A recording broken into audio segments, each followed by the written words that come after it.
रोज बनाए खाकर अपने भाग को कोसे। रात को ही चुपचाप सो जाए लकड़ी का गड्ढा लेकर एक दिन रही थी अपने घर को आ रास्ते में एक मंदिर देखा।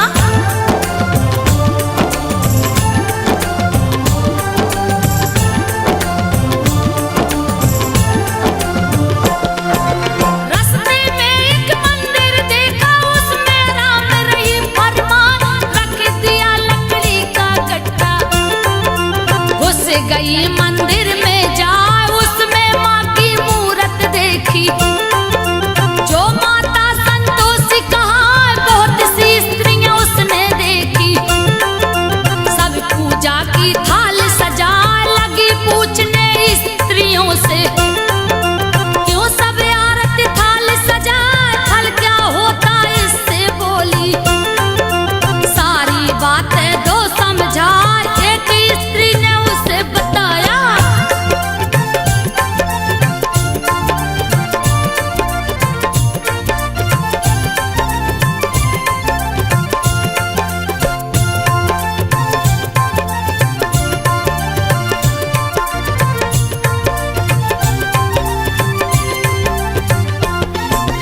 एक स्त्री ने उसे बताया सारी बात रही समझा। माता संतोषी का व्रत है उनको पूजने हम सब आए। माता जी को जो भी पूजता अन्य धन से घर भर जाए दूर हो जाती है निर्धनता। परिवार सुख शांति पाए जीवन में सुख शांति आती। मन वांछित फल सब पा जाए सदा सुहागन औरत रहती।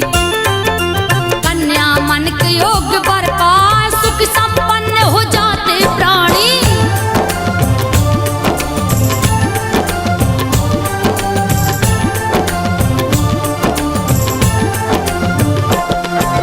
सुख संपन्न हो जाते प्राणी फलता फूलता है परिवार।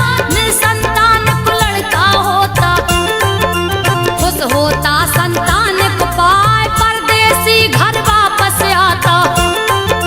जिस पर माता होती सहाय जीत हो जाती कहीं भी रण में। सारा मुकदमा खत्म हो जाए घर का कलह नष्ट हो जाता। धन संपत्ति देती बढ़ाए संतोषी संतोष है देती। मनोकामना पूर्ण हो जाए सभी स्त्रियां उसे बताई।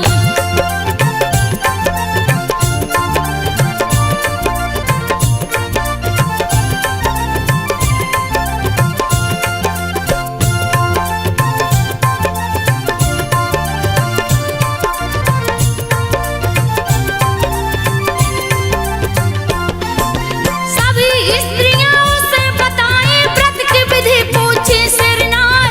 एक बूढ़ी स्त्री ने बताया सारी विधि रही समझाए। गुड़ चने का प्रसाद बांटना खुद भी उसको लेना खाए। गुड़ चने से जो पूजा करता संतोषी मां प्रसन्न हो जाए। शुक्रवार को व्रत है रखते सूर्य उदय से पहले नहा स्नान ध्यान से निवृत्त होके माँ संतोषी के मंदिर जाए। माँ के व्रत की सुने कहानी।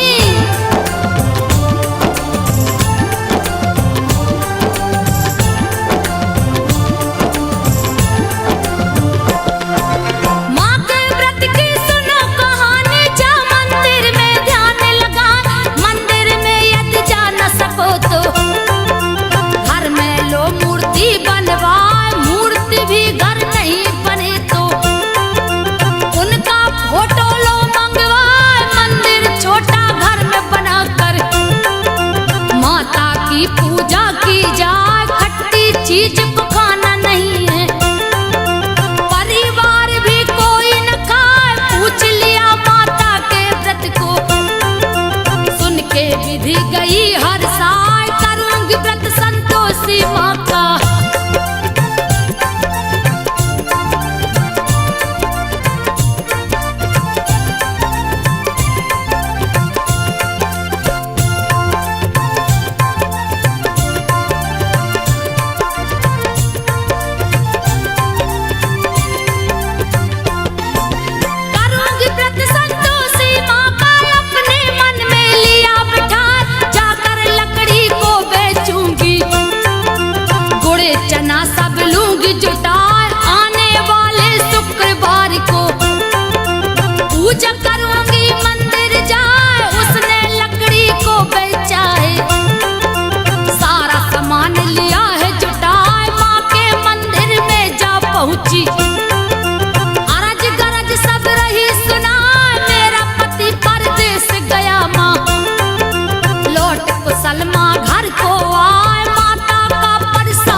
अपने घर वापस जाए सुबह मित्रों को बतलाया। माता सपना में गई आए घर आने की किया तैयारी। सारे मित्र मजाक उड़ाए माँ संतोषी का व्रत रखा है।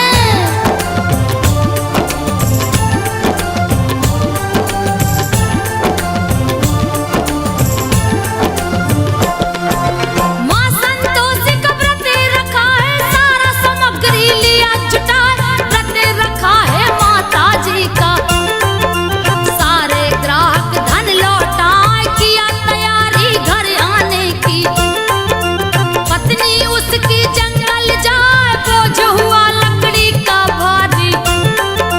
रखी है माँ के मंदिर जाए संतोषी माँ प्रकट हो गई।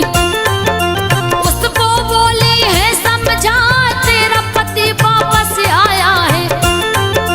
देना सारी बात बता लकड़ी का गट्ठा जाके पटको।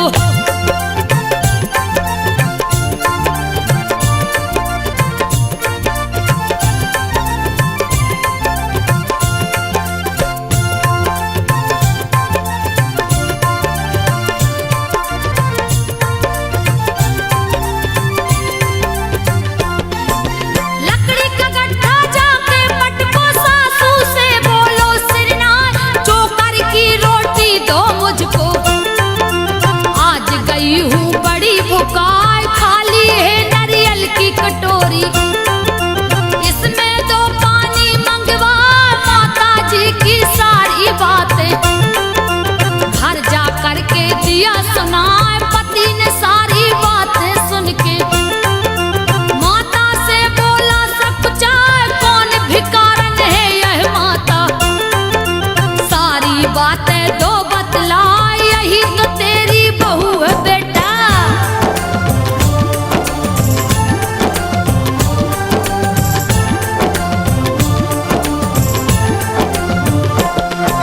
यही तो तेरी बहू है बेटा, लिया है ऐसा हाल बना। छोटा बेटा माँ से बोला चाबी दो मुझको मंगवाए, अब मैं दूसरे घर में रहूंगा। अलग मकान को लिया बना, शुक्रवार को पत्नी बोली। माँ के व्रत को लिया उठा, उसका उद्यापन करना है। पति ने दिया सामान मंगाए, माँ के कृपा से दिन पलटा है। दिया उद्यापन शुरू करा, ईर्ष्या करने लगी जिठानी।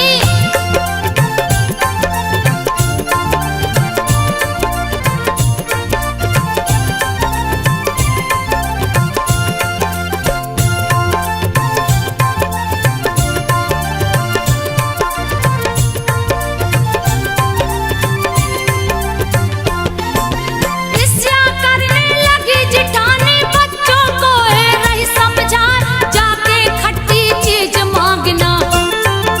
किसी बहाने लेना खाए सबको खिलाई है जैसे ही। बच्चों ने दिया मुँह को फुलाए, नहीं दिया है उसने खटाई।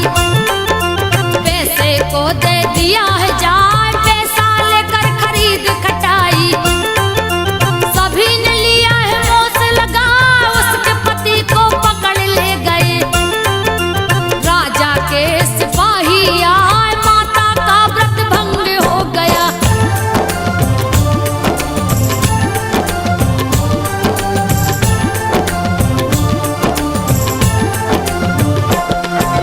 माता का व्रत भंग हो गया, फिर से किया उद्यापन जान, सारे विरोधी पस्त हो गए। उसका पति गया